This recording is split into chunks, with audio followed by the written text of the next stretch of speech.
All right. Okay, thank you. So thank you for coming to my talk. This is the title. And the reason why I use the term yada yada is because that represents knowledge that is quite common sense, quite predictable. And so a lot of the students that that start my courses, they have this kind of experience with sport. And my job is to try to help them to develop a critical eye, a critical gaze about sport as a social field. So the talk that I'll be giving today will have this flow. I'll start off just explaining my context, and I'll talk you through a couple of the theories that I'm using and show you some of the teaching my best practices that have helped students to develop their critical reflections about sport. And then I'll just reflect on the interventions. So I teach a content, language and integrated learning course based on the sociology of sport. And I've been doing that here in Singapore for about 8 years now. It's a kind of course, I think, which is, globally relevant today. It's looking at content and teaching English as an academic language through content. A lot of my students are using English as a first language, but there are also students using English as an additional language. And so there's quite a diverse language need in the classes. I'm going to be sharing with you research that I've been doing over quite a long period of time now, about 3 years. And normally every semester I have about 4 classes of 16 students, and we have 4 hours together. Many of the students come from different faculties.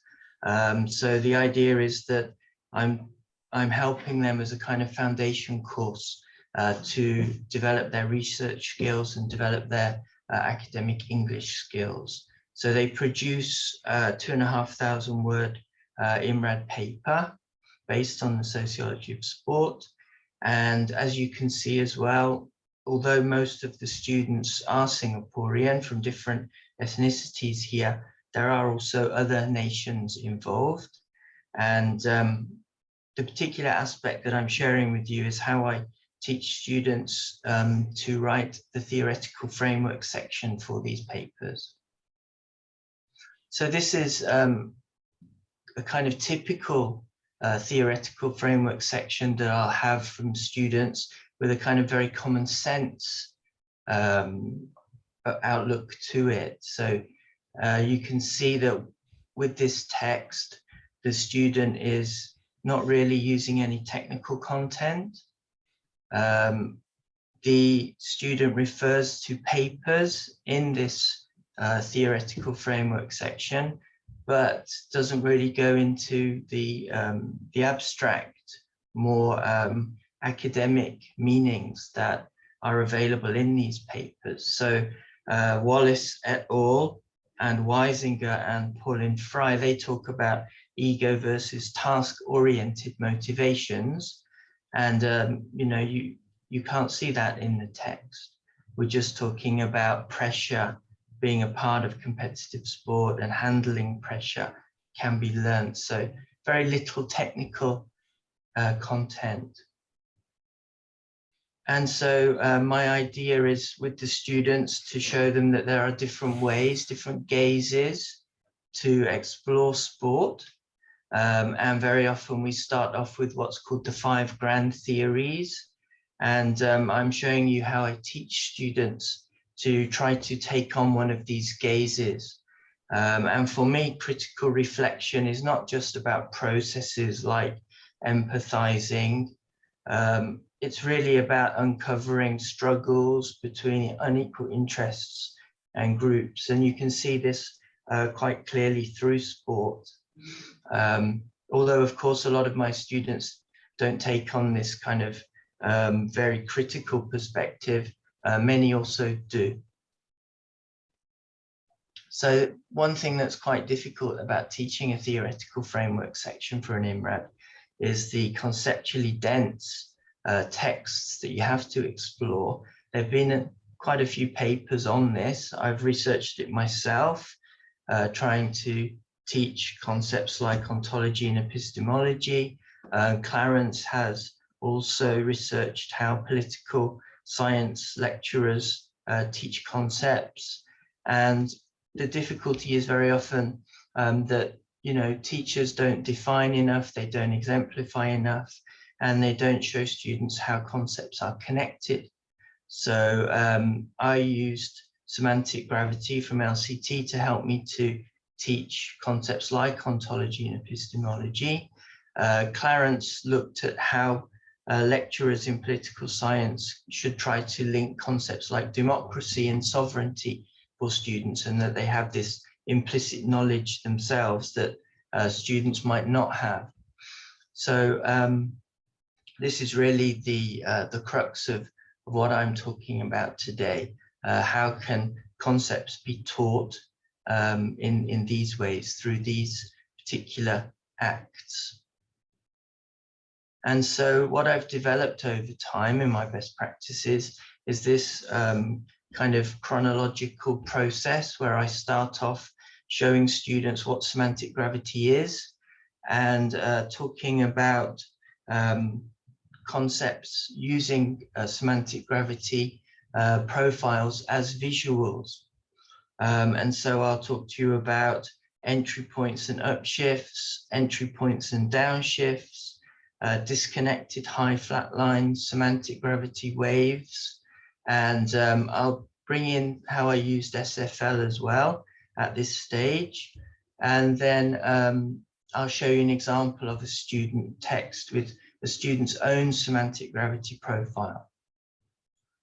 So Carl is here today. Thank you, Carl, for coming. This is how Carl defines semantic gravity. Hi, Mark. Hi, Carl. This is his paper back in 2013. And I think all of you are perhaps familiar with it, but if not, it's all about levels of context dependency. And some meanings are more or less context dependent. And so in my field, we can talk about social theories as a knowledge structure. And this is very context independent because there are many theories that we can bring up. If I talk about a particular theory, like hegemony theory from Gramsci, I'm becoming more context dependent. If I talk about Cornell's hegemonic masculinity, which draws on Gramsci's work, I'm becoming more context dependent. And if I talk about Serena Williams as a tennis player who embodies counter hegemonic masculinity, then I'm giving a very concrete example. There's only one Serena Williams. It's very situated. And so we're talking about stronger or weaker semantic gravity here along a continuum.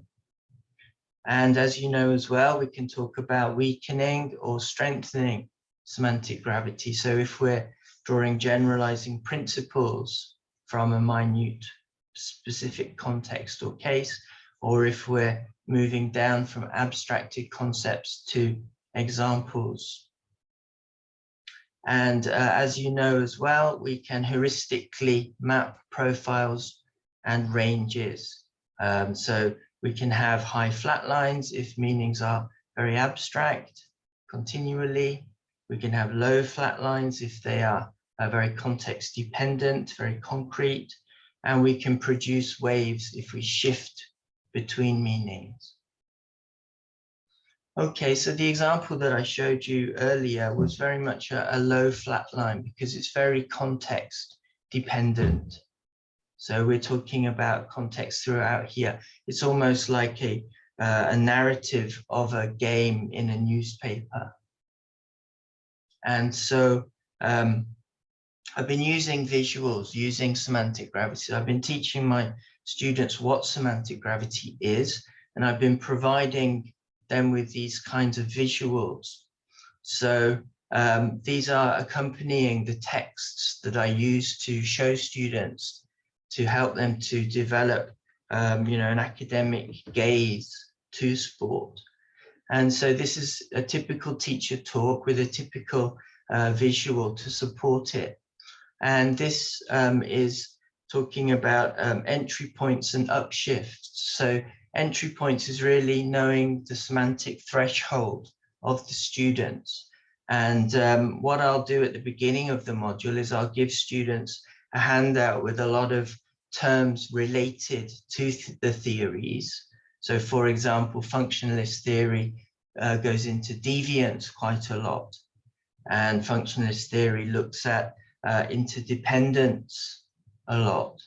So, you know, this kind of visual can help students, you know, to understand that deviance and organic solidarity are very complex, abstract notions that can be applied to many contexts. And so here's one example with WADA and doping in sport. And doping is deemed as a deviant activity by functionalists because it's disrupting harmony. Here's an example of a downshift. So the entry point is much higher. So I start off with the more abstract knowledge, talking about interactionists, in particular Goffman or Cooley's looking glass self, and talking about intersubjectivity, so the way that people behave in relation to the way they think others perceive them. So quite a complex notion. But here you can see how I explore ways that perhaps students might use this theory. So here we're talking about football and mixed gender football. And because women's football is given much less importance in our societies, women may be exposed to toxic masculinity or stigmatization, and this may affect their confidence, this may affect their playing. So that would be an intersubjective response.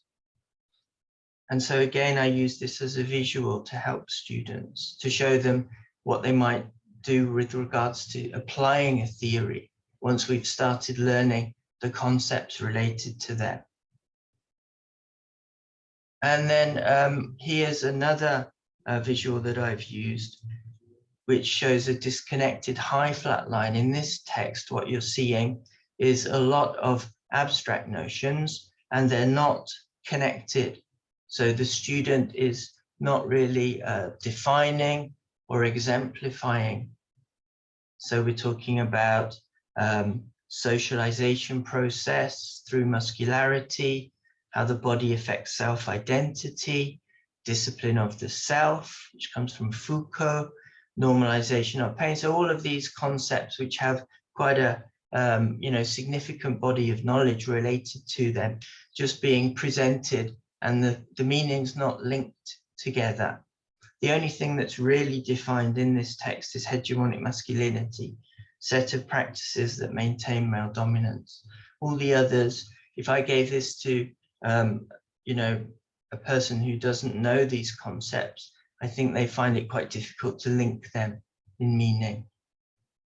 And so this can be viewed as this kind of disconnected high flat line. And then another visual that I've been using is with this text, a very simple text that shows how meanings can be connected through defining and exemplifying. So here we're talking about a critical feminist approach with regards to women in sport and how sport might be empowering. And you can see here that the student refers to a counter-hegemonic femininity, which is a part of the critical feminist approach, and then exemplifies it with the muscular female. And this embodied form so helps to define the way society is written into the body as well. So it's unpacked. And this, of course, relates back to the muscular female. And then we're told resists male domination or hegemonic masculinity. So again, defined and then further unpacked if we need it, male practices that promote the superior. So I would argue that with this text, even if you don't know the terms, you can understand what they mean, because there is this continual relation between the concepts being produced. And we can map that using a semantic gravity wave, because We're talking about context-independent notions related to the theories, and then actual contexts which help to represent them. And so another thing that you may have noticed with the high flat line, the disconnected high flat line, is an overuse of author-fronted structures for acknowledge as part of expand for heteroglossic texts. And another typical structure that I see is overuse of information-fronted structures, where the authors are in brackets like this at the end of the proposition. So I see generally in the weaker student writing either this overuse or this overuse. And so this is how I bring SFL as well into the teaching.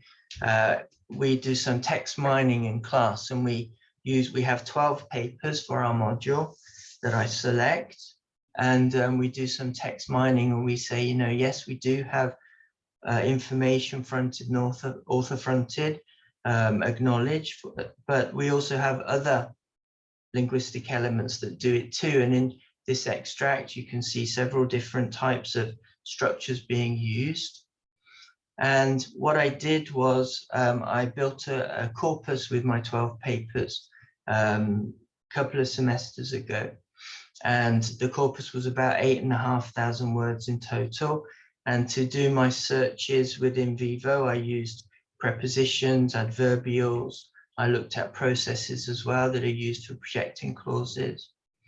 What I found was, I'm just sharing with you the adjuncts. What I found was there was quite a significant use of these structures. In fact, it was 0.58% of the overall corpus. And when I compared that to my students' work, so I took 24 drafts, and I found that there was significantly less, so only 0.15% of their texts were using these adjuncts, and a lot less diversity as well in comparison to the published papers. And so we did more text mining in class, as you can see. Often with these 12 papers, we do this kind of activity, and you can see in this paper how there's quite a few structures being used, both prepositional and adverbial, as well as I said, I looked at projecting clauses, but I'm not really going into that today. And to teach it, I mean, this is something that perhaps others will talk to me about, but I didn't go into the complexities of theme. Rather, I drew on Foray's 2002 work in her thesis and her extended theme, where I can just ask students to find the finite verb, and anything up to that is the theme, and anything after that is the ream. So this is the way I ask students to do the text mining. So you can see in the yellow highlights here, we have the finite verbs. And so if you do use an extended theme, then it's quite easy to show students the kinds of meanings that are provided in circumstantial elements related to the authors, products from the authors, locations in time or place. And after that, there was a big increase in the use of these structures, so 0.51% of the overall wording. So this is the post-intervention that I did a couple of semesters ago. And you can see that students were using a lot more of these structures. So students are very good writers. It's just they really need to be guided to notice these structures. So after the text mining we did in class, the students themselves in their own research processes were also noticing these structures a lot more. So it's quite a significant difference. So first of all, going back to that original text that we looked at, the common sense text, which was a low flat line, you can see now that the students produced a semantic gravity wave for the redraft. And so you can see that conceptually it's much more dense now. We're talking about ego-oriented players. We're talking about them having to prove themselves. Then we're exemplifying with Gareth Bale and how he missed an opportunity once. And then we're going back to how pressure affects ego-oriented athletes, and they behave selfishly on the pitch, so explaining why.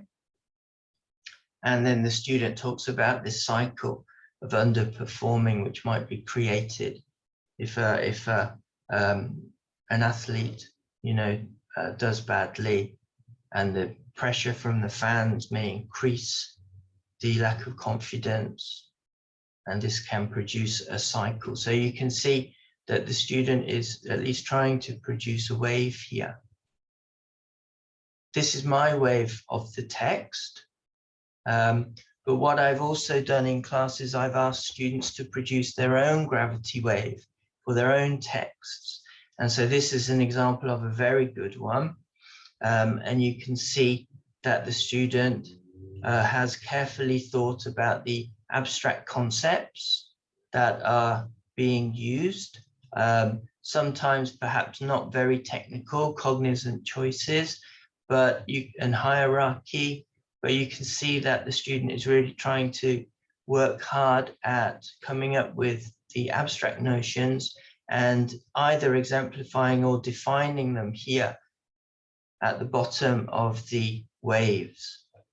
So third wave feminism, good mother, good athlete, cognizant choices, being strong and assertive, hegemonic masculinity, traits such as strength and confidence, hierarchy, dominant male gender, hegemonic femininity, being gentle and dependent, a pariah femininity, non-conforming, othering, relating to being too strong, and self-empowerment, challenging gender norms. And you can see the text here that the student wrote to accompany that semantic gravity profile.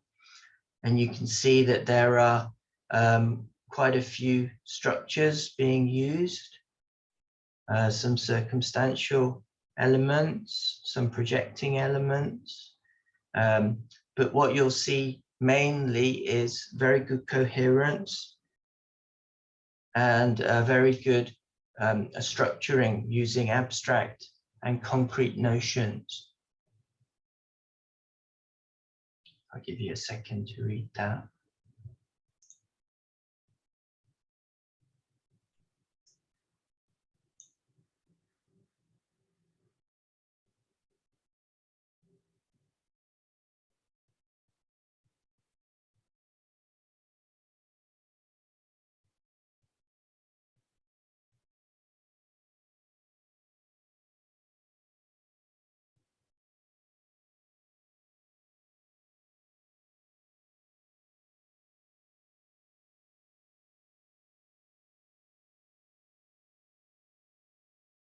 So hopefully you'll agree with me that it's very coherent, that it's defining and exemplifying the abstract notions. And, even a reader who didn't know any of these terms would probably understand the text. So this is also something that's often told to students at my university, that non-specialists should also, be able to some extent, understand the text if they're new to the field. This is also very true for theoretical frameworks in sociology of sport, because you can't know all of the frameworks. So it's, even if you are an expert, you might not understand some of the concepts. So unpacking, defining and exemplifying is essential. And so just to conclude, We started off by talking about common sense meanings. And I think that by making the knowledge principles visible using semantic gravity profiles, students have really been able to pick up and produce much better writing of what Ortega calls a higher syntactic complexity. And in their feedback, in surveys and in interviews, they talked about the disconnected high flat line, if you remember, saying it wasn't providing a structure, saying the student needed to explain the terms. They talked about the semantic gravity profile, that first one, saying that the writing is clearer, the flow is much better, and that technical concepts were easier to understand. So these are all words from the students. So that's relating to